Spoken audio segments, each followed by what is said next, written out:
Once upon a midnight dreary, while I pondered weak and weary over many a quaint and curious volume of forgotten lore, as of someone gently rapping at my chamber door, 'tis some visitor I muttered, tapping at my chamber door, only this and nothing more.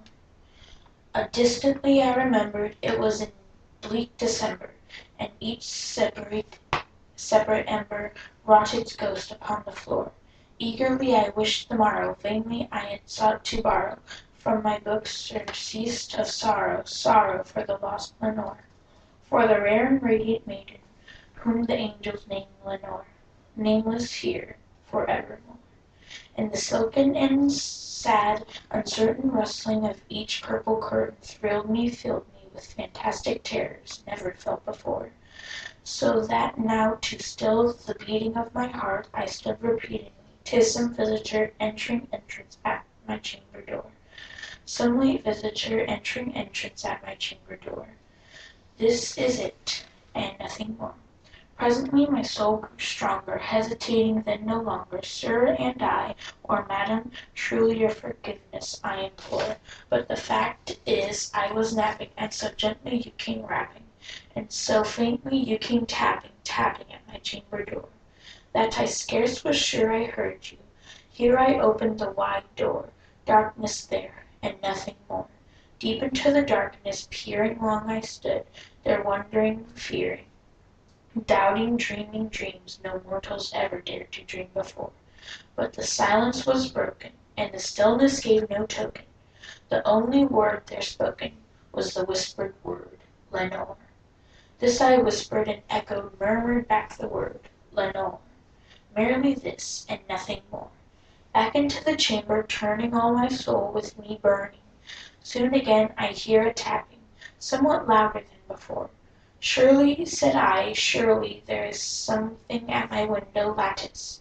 Let me see, then, where threat is, and the mystery explore. Let my heart be still a moment, and this mystery explore. 'Tis the wind, and nothing more.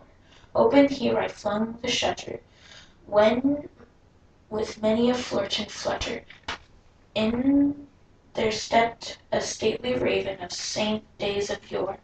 Not the least obeisance made he, not a minute stopped or stayed he, but with mien of lord or lady, perched above my chamber door, perched upon a bust of Pallas just above my chamber door, perched and sat, and nothing more.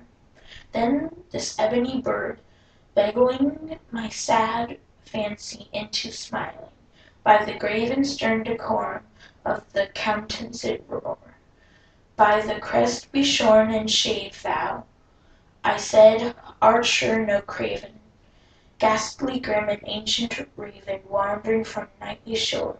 Tell me what thy lord name is, night Plutonian shore. Quoth the raven, nevermore. Much I marveled this ungainly fowl to hear discourse so plainly, though its answers little meaning, little reverence bore.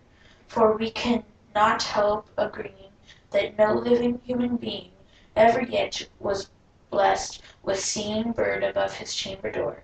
Bird or beast upon the sculpture bust above this chamber door, with such a name as Nevermore. But the raven sitting alone on the placid bust spoke only that one word, as if the soul in that one word he did outpour. Nothing further he uttered, not a feather, not a fluttered, till I scarcely more than muttered, other friends have flown before. On the morrow he will leave me, as my hopes have flown before. Then the bird said, nevermore. Startled at the stillness broken by reply so aptly spoken, doubtless, and I, what is utterly, it is only stock and store, caught from some unhappy master, whom unmercifully disaster, followed fast, till his songs one burden bore, till the dirge of hope that melancholy